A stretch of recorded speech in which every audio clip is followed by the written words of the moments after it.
Hi guys, gagawa ako ng binangkal at ito na nga guys yung aking mga kakailanganin. So nakasulat naman dito yung mga ingredients. So ito na nga guys, syempre nilagyan ko ng 1/2 cup powdered milk, tapos 1/2 cup sugar. Pagkatapos imimix lang natin to, no? So ang ginamit ko ditong flour is bread flour. At pagkatapos, syempre nilagyan ko ng isang egg. And then nilagyan ko ng 1 tablespoon cooking oil, 1 tablespoon vanilla, 1 cup evaporated milk. And then, imimix lang natin to maigi. Isa to sa paborito naming merienda, itong binangkal. Kasi nga pag kumain ka nito ng isa or 2 piraso ng binangkal, busog ka na. Kasi nga dahil nga yung binangkal ay siksik, no? Kaya, kahit isa nga lang, mabubusog ka na. Masarap talaga to eterno guys sa kape, no? Ang binangkal daw, nag-origin daw to sa Visayas at Mindanao. Kasi yun din nasabi ni hubby, kasi yung aking hubby is from Visayas, no? So, doon daw to nagaling. Parang ito yung version nila ng donut, no? So, ito nga lang kasi may pagka-dense, no? So, ito na guys, na magsisimula na tayong ihulma itong ating binangkal. Di ba, ang dali lang gawin? So, ito guys, gumamit ako dito ng ice cream scooper. Bali, nilagyan ko lang ng konting cooking oil sa loob para hindi ganong dumikit dito sa scooper. Pati dito sa paglalagyan ko, nilagyan ko rin ng cooking oil para syempre hindi dumikit nga. At ito na yung sesame seed. Gusto ko nito guys, pag gumagawa ko ng binangkal, marami talagang sesame seed. Gusto ko yung binangkal na ginagawa ko is balot na balot ng sesame seed. Talagang coated na siya ng sesame seed. Naglagay din ako ng cooking oil sa kamay ko kasi syempre para hindi naman dumikit sa aking palad. So, ganyan lang guys yung proseso niyan. I-roll mo lang dito sa sesame seed and then bilugin mo ulit dito sa kamay mo. Gusto ko kasi yung bilog talaga, no? Hindi naman kailangan perfect circle kasi mahirap naman yun. Pero gusto ko lang yung bilog talaga kasi para maganda rin tignan. Alam nyo guys, bago ako gumawa nitong binangkal, naligo muna ako. And then after ko naligo, eto nung piniprepare ko na tong binangkal, syempre nagugas pa rin ako ng kamay na maigi. Kasi nga hindi naman tayo gumagamit ng gloves. Kasi talagang ayoko ng gloves. So yung mga nakapanood na nung aking mga recent videos na kukwento ko rin yan, na hindi talaga ako mahilig gumamit ng gloves. Hanggat kayang iwasang gumamit ng gloves, hindi talaga ako gagamit. Kasi syempre nga sabi ko nga, dagdag kalat pa yun. So, ang sa akin kasi, as long as malinis na malinis yung kamay mo, okay na sa akin yun, no? Kasi bakit nga nung araw, diba, nung panahon ng mga ninuno natin, ng mga lola't lolo natin, wala namang plastic gloves, no? Kahit sabihin mo pang mga food grade yung gagamitin mo na gloves, no? Ayoko talaga.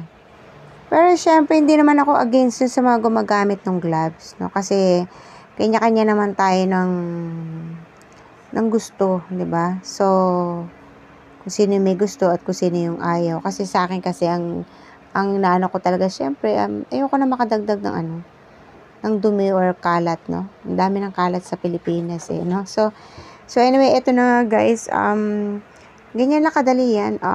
I-roll mo lang sa palad mo. Bibilugin mo lang maigi sa palad mo and then iikot mo dito sa sesame seed. Mas maraming sesame seed, siyempre, mas masarap, no? Hindi lang sa paningin, pati sa pag kinagat mo siya, no? Sarap talaga ng sesame seed. Kaya kanina guys, habang naguhugas ako ng kamay, tinanggal ko pa yung mga singsing ko sa kamay. Kasi syempre, para siguradong malinis yung kamay natin. At saka syempre, pag nakasuot ka ng singsing, didikit yung dough sa singsing mo. Lalong magiging messy, lalong magiging makalat, di ba? So, ito na yung pinaka-last, no? Last na tong ginawa ko, guys, no? So, ganyan lang kadali, di ba? Kung hindi ka pa nakakapag-try nito, itry mo nang gawin. At kung hindi ka pa nakakatikim, syempre gumawa ka na para matikman mo kung anong lasa ng binangkal. Ito yung bibihira ko nang makita talagang ibinibenta. Kasi nung maliit ako, naalala ko guys, sa Lako, yung kada hapon, di ba may naglalako ng merienda, kasama ng mga banana Q, kamote Q, kasama tong binangkal. Pero ngayon, bihirang-bihira na ako makakita talaga nito, no? So, kahit sa bakery, parang bihira nang may nagbebenta ng binangkal. So, ito na nga guys, kailangan kasi deep fry. So, medyo marami yung mantikang gagamitin ko. So, nagtry na ako, no? Nilagay ko na. So, bago ko inululubog ulit sa mantika, pinoform ko muna ulit into bowl. Kasi nga, para maganda pa rin yung shape, no? Para pag naluto, mas maganda tignan. Ingat lang kayo habang nagluluto nito. Siyempre, lalo na pag hindi ka sanay magluto. Kasi mamaya mapasok ka, no? Lalo na pag nilalagay na dito sa mantika, no? So, pag ganun, hindi ka sanay, gamitan mo na lang po ng tong, no? Habang nilalagay mo yung binangkal dito sa mantika. So, ganito lang kadali ito, guys. So, ang apoy ko dito, mahina lang, no? Para hindi mabigla, para hindi masunog. Mahina lang. Mapapansin mo namang luto na to pag lumulutang na, ibig sabihin luto na. Pero syempre, mas maganda pa rin kung i-check nyo kung luto na. So, kasi ako talaga, halos hindi ako nagre-rely sa oras, no? Tinitingnan ko lang siya. Parang sa tingin ko palang, luto na. Parang gano'n, no? So, ito na guys, pangalawang batch na tong ginagawa ko. Syempre, uhulmahin ko pa rin para maganda yung yung pagkabilog ng aking binangkal. 'Di ba ang dali lang, no? So, ganyan lang din yung proseso, guys. Ang ginagawa ko, bago ko ihulog sa mantika, syempre, ni-roll ko muna ulit sa palad ko. So, yung apoy natin dito, guys, syempre, paalala lagi, mahina lang, para hindi mabigla yung niluluto natin. Kasi minsan, mamaya, sunog na sa labas, hilaw pa pala sa loob. So, yun yung nagiging problema. Kaya, mas magandang mahina lang yung apoy. Tsaka pag paluto na yan, mapapansin mo naman guys, lumulutang na yung binangkal. So, ibig sabihin, luto na. Alam nyo dati guys, nung nagsisimula pa lang ako magluto, takot na takot ako mapaso. So, ngayon nung naging nanay na ako, no? Kung mapapansin nyo, ganun yung sa mga nanay. Minsan ka, pag nagluluto, medyo sinusungkit-sungkitan ng kamay, no? Kahit mainit, di ba? So, nagiging hindi naman manhid.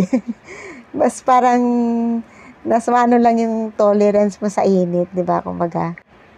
Dati, konting talsik lang ng mantika sa kamay ko, talagang iniinda ko, talagang masakit. Pero ngayon, minsan yung talsik hanggang braso na, minsan hanggang leeg na, minsan pati sa mukha, no? So, masakit din, pero syempre parang, ganun na talaga siguro, no? Pag, syempre, sa tagal mo nagluluto, sanay ka na, kumbaga. Kaya guys, kung mapapansin niyo yung kamay ko, puro ugat na, marami ng peklat, gawa ng talsik ng mantika, paso ng oven. So, yan yung mga nagmarka na. Pero okay lang, ganun talaga yun eh. So, ito na guys, ang aking binangkal. Naluto ko ng lahat. O, di ba ang ganda tignan? Teka lang, bago ko makalimutan guys, magte-thank you muna po ako sa inyo lahat. So, thank you very much for always watching my videos. Maraming salamat po talaga kasi ang laking bagay po talaga sa akin to, no? Maraming salamat sa support na binibigay niyo sa akin. At syempre kung bago ka sa channel ko, please like and subscribe and don't forget to click the notification bell for new updates. So, eto na guys yung aking binangkal. Sinasaling ko na at syempre palalamigin lang natin to at para isi-serve na natin. Eto guys yung sinasabi ko kaya gusto ko ng maraming sesame seed, no? Kasi pag kukunti yung sesame seed mo, once na niluto yung binangkal, di ba nagbibitak-bitak na talaga, then naghihiwalay. Then makita mo rin yung sesame seed, hiwalay-hiwalay na.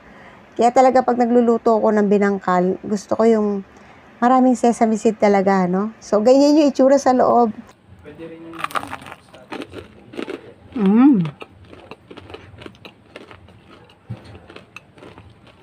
sarap. Crunchy outside. So guys, itry nyo na kasi masarap po talaga ito, malinamnam, no?